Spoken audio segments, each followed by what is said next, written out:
to the Coach Bite. And Dr. Agrawal, what a pleasure to be hosting you today. So let me start by requesting you to share your career journey with us. All right, with pleasure. It's a great privilege, Sudakshina, to be with you. My career journey, it's been a long journey, but very exciting journey. And I worked for three major companies: Modi Xerox, Escorts, and RPG Group. And several years in human resource function. But for nearly 10 years, I moved into business roles. So in Modi Xerox, for instance, I moved from human resource to marketing. And that's an interesting story by itself. And I would share that with you in a moment. In RPG, I was there for good 15 years.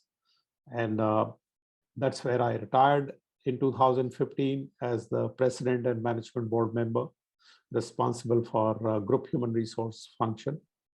So going back to the transition from human resource to marketing, that was an interesting one. So I had moved from human resource to take on additional responsibility for business strategy. So at a point in time, I was doing human resource and business strategy. I got onto business strategy because I was so passionate about growing the company. But Xerox came around to say that around the world, people who do business strategy they actually do marketing, not human resource. So Arvind, you have a choice. Either you give up business strategy or you give up human resource. And if you choose business strategy, we'll give you marketing as well. So I said, this is a great opportunity for me to experience a steep learning curve once again in life. And I embraced marketing and business strategy. So that is how I moved into this new exciting role as a director for business strategy and marketing in Modi Xerox. Dr. Agrawal, you're sparking a thought in me. Often they say that people who have illustrious careers and become named to reckon with, they demonstrate personal leadership in the way they navigate their careers. Sure. And I think what you just mentioned is a testimony of that thought. Unlearn to learn newer things. Absolutely, absolutely. Professional agility. Thank you so much for sharing this. I think this is one of those lessons that some of us, would really remember for a very long time, that how someone really steered one's career, gave up something which is a domain specialization to right. Like that. Absolutely. What drew you to coaching? Well, this is an interesting question you ask. In a way, we are all coaches. Right from the time you become a parent, you're a coach to your children. You work as a manager in the organization, you're a coach to people around you. So I was always very passionate about people and development of people. But it's only during the course of last 15 years that I really began to hear about formal coaching certification, coaching program. Surely I should be the candidate for it. And I registered for coach certification and moved on with that. So it came very naturally to me, I would say.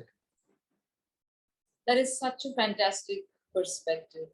I mean, like they say that everybody can be a coach, but like a formal degree or a certificate just gives a beautiful structure and a framework around what usually otherwise is done in perhaps a sporadic or scattered way. Absolutely. And so many great coaches who have not gone through the certification because their natural talent is so impactful. So Dr. Agrawal, often there's a question that the organizations ask, and I think you are the best person to respond to it, is that, okay, so what is coaching going to do to the organization? So interesting point, because oftentimes we coach an individual, and therefore question is very natural in mind of sponsors, that how does the organization benefit? So we need to step back a little and think about what happens to the individual when he or she goes through the coaching journey. And as you know, as a fellow professional coach, that going through coaching, regardless to what kind of coaching goals they would have pursued, they become more reflective, they become better listener, they are more respectful to people around them. Now, those qualities, if that is embraced by many people inside the organization, then organization becomes more reflective, it becomes more respectful to people, and it truly becomes more inclusive organization. And you can well imagine how impactful that organization would be if people are really reflective and they're inclusive. Naturally, the performance goes through the roof. And quite in contrast to organizations which remain siloed, they remain underperforming. That's such a vital point. That coaching actually helps organizations to embrace diversity and be more inclusive, understand that there are different individuals who bring different skills and qualities with them. Absolutely. How did you continue, fulfilling that shift for you when you moved as a working professional in an organization environment to becoming a leadership coach and coaching the CEOs and coaching large organization leaders? Right. What kind of shift did you experience? Right. So this is a difficult question, because I had already responsibility for human resource function in the group. And as a human resource person, you often are in a meeting where you're making judgment about people. You are evaluative in terms of placement of individuals and talents. You're making calls. Now, coaching is all about being non-judgmental. Coaching is also about keeping things confidential. Now, in HR, when you sense an issue, whether it's about an individual or about an organization, you do something about it. So you begin to talk about it to others who can actually engage with you to take a right decision. So internally, coaching is somewhat in conflict with the human resource function. And therefore, while I was in a regular corporate role, I had to be mindful of this conflicting responsibilities that I would have as a coach. Fortunately, since RPG is a large conglomerate, one could still identify a coachee who was somewhat distant from your decision-making position. So yeah, I utilized that to keep my teeth sharpened and continue to do some coaching. I also did some barter coaching. So you surely emphasize that there's always a silver lining by saying people who want to continue as a coach and continue with their career. What I'm hearing you say is that it's good to identify opportunities where one can coach from a distance, not in the same organization, so things one can still practice. And I think barter coaching is a wonderful idea, where people can do peer coaching and they can still continue practicing. Absolutely. So I guess what you're saying is also that about what mindset that coach is in. So you clearly mentioned about the abundance mindset by trying to identify opportunities, how you can continue coaching and not be restricted to the constraints. So I think this is beautiful. This is a beautiful takeaway. Right. So and what do you think coaches can do, or how can they contribute towards evangelizing coaching all across? Yeah. So as a coach, we should always stay active and engaged. By that, I mean that as a coach, you have tremendous capability to make a difference in lives of other people. And we are surrounded by people. They are in our neighborhood, they're in the schools, they're in the organizations. So if as a coach, we reach out and engage as a coach to people who are open to coaching, it doesn't matter how small that opportunity is. That is fundamentally required. And I say that because sometimes I come across coaches who would be looking for breakthrough in the corporates, and many times it does not come, and therefore they have free time, which is what I'm talking about, that this free time is a huge capability that we as a coaching community have, and we can leverage that all around. And even if that means that, one does a whole bunch of pro bono coaching. Yeah, absolutely. Because you are fortunate to have this gift. You've developed that capability painstakingly. So you must leverage that for the benefit of people and community around you. And thereby, you're also further developing. And people get to know the power of coaching. So again, another related question. Dr. Agrawal, not only have you been doing so much work as a coach with the leaders, but you also have been one of those leading figures in India, who's talking about the multiple benefits of coaching and how the profession can grow and more number of coaches can come into existence. So what is that USP you discuss with the entrepreneurs or senior leaders of the organization to embrace coaching as a profession? Very interesting point, Sudakshina. At a senior level in the organization, whether it's a CEO, managing director, or people who are in CXO positions, they have huge responsibilities. And if they embrace coaching, either individually or they at least become a sponsor of coaching, and they should identify people who would be really mission critical in case they develop further, and also who would be very visible in the organization. Now, if that happens, then that would be really a segue for more coaching to come inside the organization. And as we had talked a little while ago, that if we are really looking at inclusive, reflective organization, then this is a great way to make it happen. If I were a CEO, I would say, first, I would like to become a coach myself and become a coach-like in terms of my leadership style and a sponsor coaching.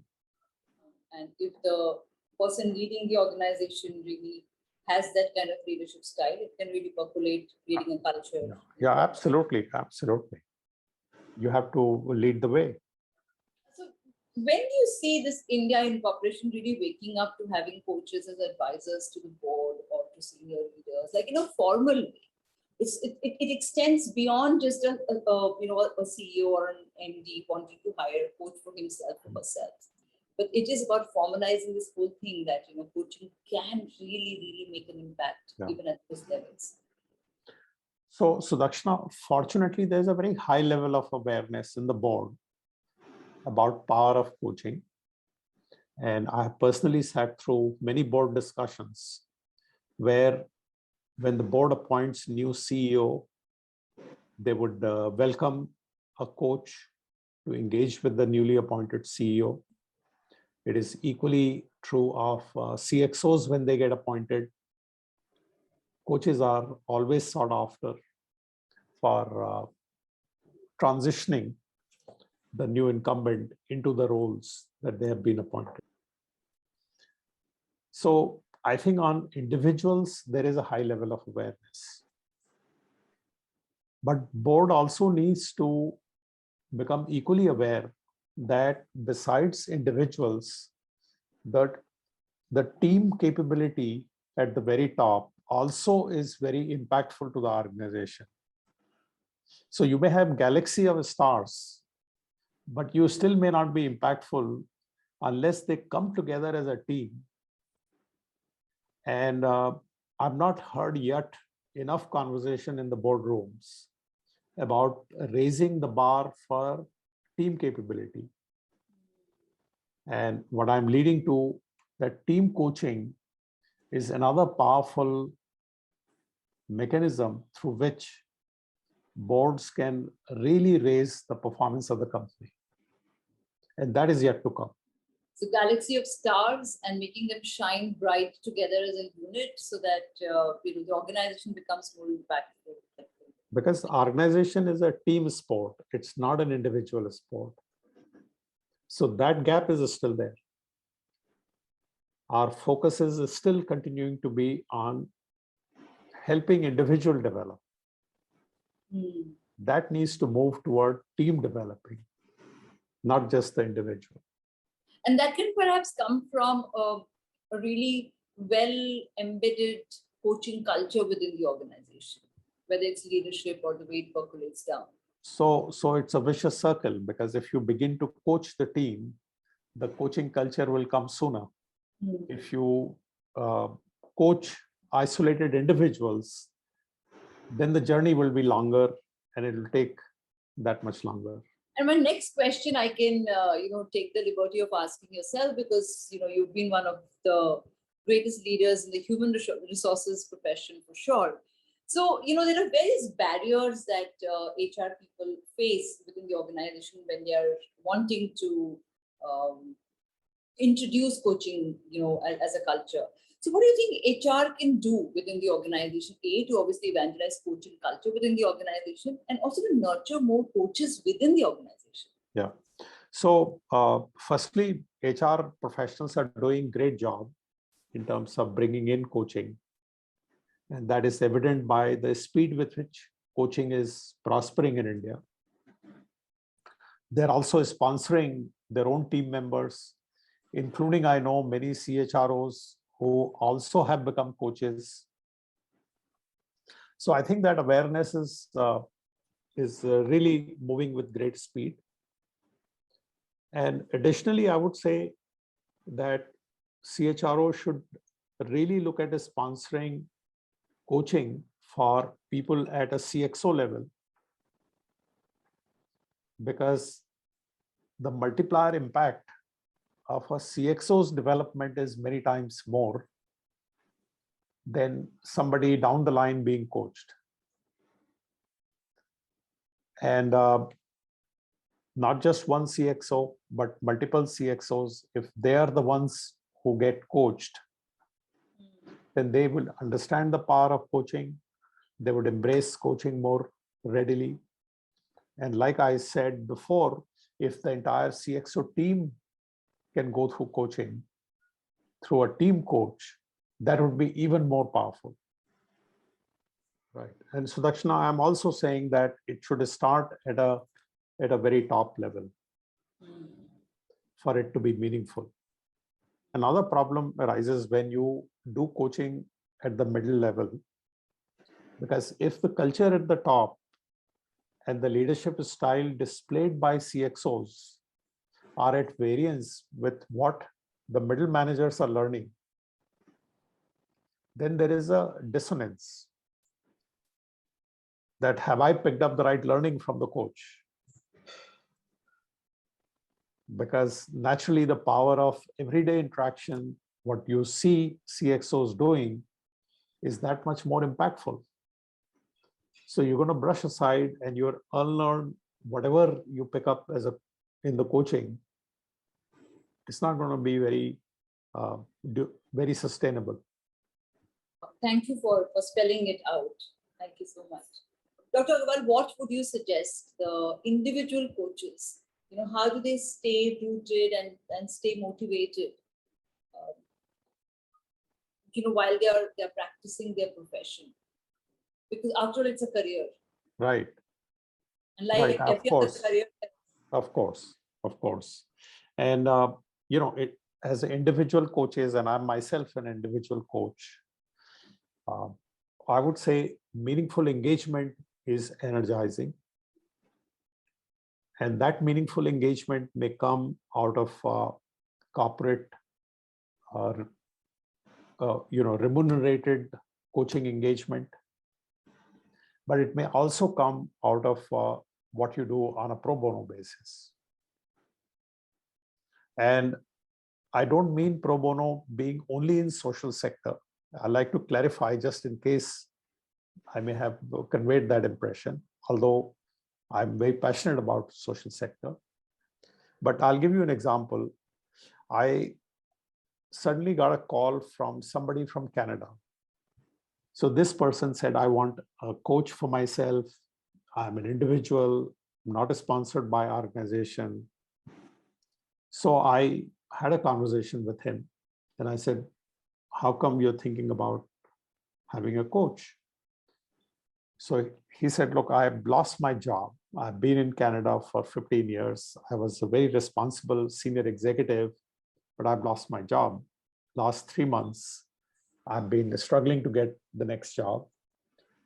And my wife suggested, and by the way, she continues to have her regular job. She said, you seem to be losing your confidence. You're not same what you were 3 months ago. I suggest you have a coach. And that's why I'm looking for a coach. And for me, that was first, because I was always engaging with people who were a sponsored candidate. This was the first occasion where individual had approached me. And I said, and I acknowledged that to him. I said, I've never done one-on-one individual coaching, but now that you've reached out, I would certainly work with you. I would work with you on a pro bono basis. And no promises, but let's see where we go. We worked for 6 sessions, one every fortnight. And he himself acknowledges that how his confidence grew in the process. And of course, it's another matter that he did get a job. I was very happy about that. And not that I had made any promises.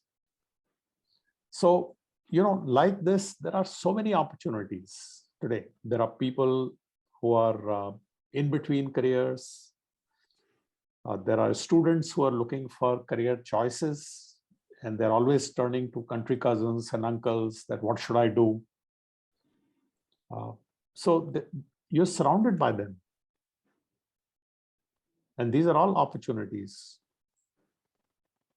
And very exciting opportunities, because you find it, I found that coaching engagement with person in Canada very, very meaningful and very satisfying for me personally. And I sort of kicked myself that why was I not open to doing this more readily and putting myself out there. So that's what I would say, that don't idle away your time, because you have hell of a lot of capabilities. Thank you, Dr. Agrawal. This is so candidly put. And I'm so tempted to say something that you spoke about 2 defining incidents. One, of course, you're leaving HR and moving into marketing along with business strategy, demonstration of personal leadership, and embracing this, this opportunity of an individual reaching out. So often it is a lot about the individuals that coaches are. Right. Before really they become coaches, with the formal title and stuff. Sure. Like they say Sure. that 80% of who we are, our experiences and our learning, all of that make us what we are. And then of course the 20% is the structure and the framework of coaches. So my next section will be to get to know you a little more as an individual, and what is it that that has gone into making Dr. Arvind Agrawal, the professional that you have been and the coach that you are now.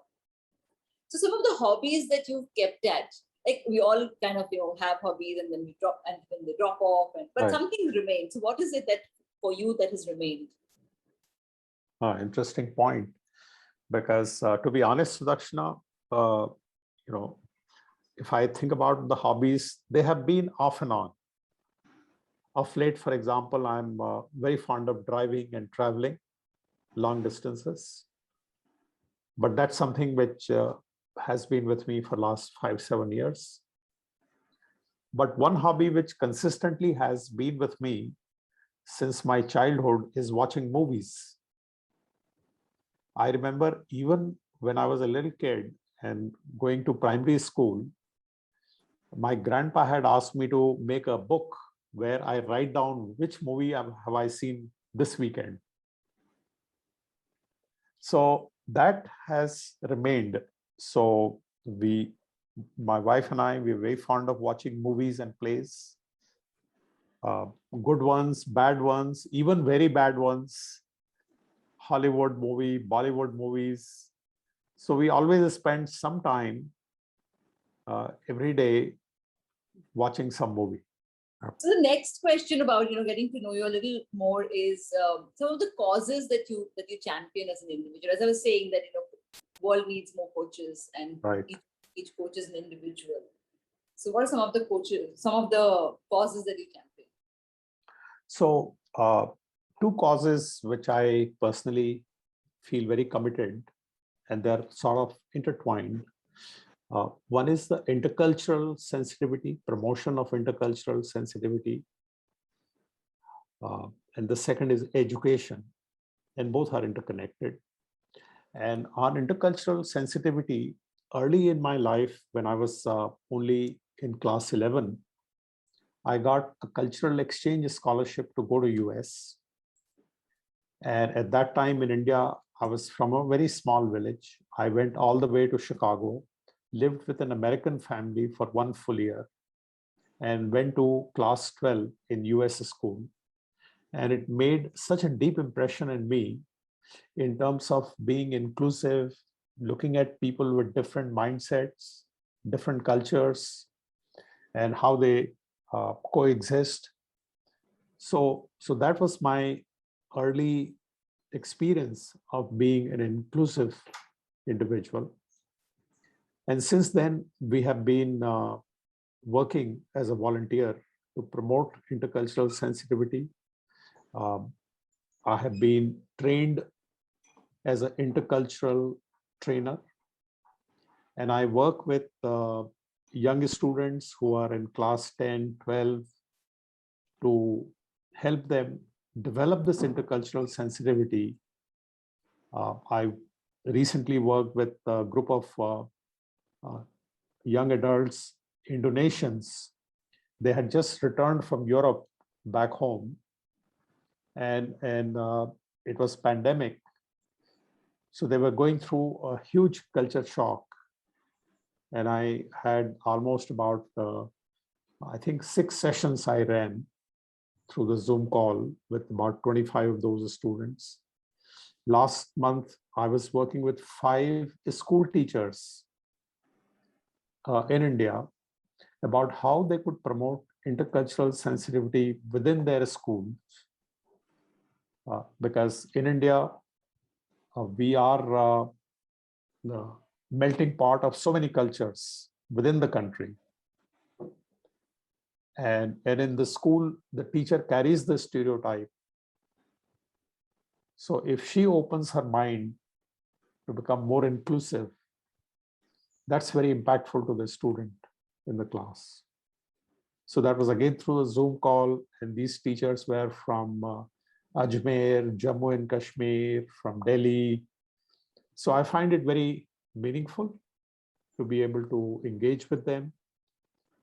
And now you see the connection between education and intercultural sensitivity. So that's something I'm very passionate about. And I continue to commit some part of my time on this particular cause. This is so profound, and I'm sure that you see an impact or a bearing of all of this on you as a coach as well. Yes, very much, because I can leverage my coaching capability when I am doing this intercultural training or any troubleshooting, because as a volunteer, sometimes you're called upon because there is some issue and you need to deal with that issue in hand. So, Dr. Agrawal, what will be your view of a happier world? Like, what's that visual like? Yeah, and I do hope that I have an opportunity to see that in my lifetime, but I'd like to see the world to be educated, firstly, be more tolerant and inclusive, and would consist of people who can live well. They should be above the poverty line in terms of, meeting the basic needs of their lives. Everybody has a meta view of life, or should have a meta view of life. And how would you help people to create that meta view of life for themselves? Well, we're very fortunate as a human being that we all have capabilities. It may be whatever that capability may be. A film actor has acting as a capability. Teacher has teaching as a capability. If I see myself, okay, coaching is one capability, but maybe there are 10 other capabilities alongside which I have. So these capabilities should be put to benefit of people around me, the community around me. And I should never sit back. By that, I mean, I should continuously use these capabilities. And, I'm always inspired by people who continue to bring their capability to its maximum. Like the other day, I was in a hospital for my annual health checkup. And the general physician to whom I go to, he's 83-year-old. And he told me that he has been working right through the pandemic. So I feel very inspired when I listen to such people. He could easily not do anything if he chooses to. But here he was still coming to the hospital. So that is what we are here. Whatever our capabilities, we must bring it to use, not just hold back. So, Dr. Agrawal, any last comments, suggestions that you want to give to all the aspirational and even coaches in profession that can really benefit the community? Well, I would only like to compliment ICF Mumbai chapter in particular. I have been associated with it since its inception. Must have been almost 15 years by now. I may be losing track of time. But over the years, it's great to see it getting more organized, become more professional, more active. And it's great that you're bringing from around the world thought leaders. You're doing events, you're doing these newsletters. So coaches among themselves can, learn from each other and re-energize themselves. So this is a terrific work which you all are doing, and my compliments, Sudakshina. Keep it up. Thank you, Dr. Agrawal, and I humbly take it on behalf of the entire ICF Mumbai Chapter Managing Committee. I think wonderful, Sudakshina. Best wishes. Thank you so much. Thank you so much, Dr. Agrawal. It's been lovely hosting you, and I wish you all the best and hope our paths cross again sometime. With pleasure.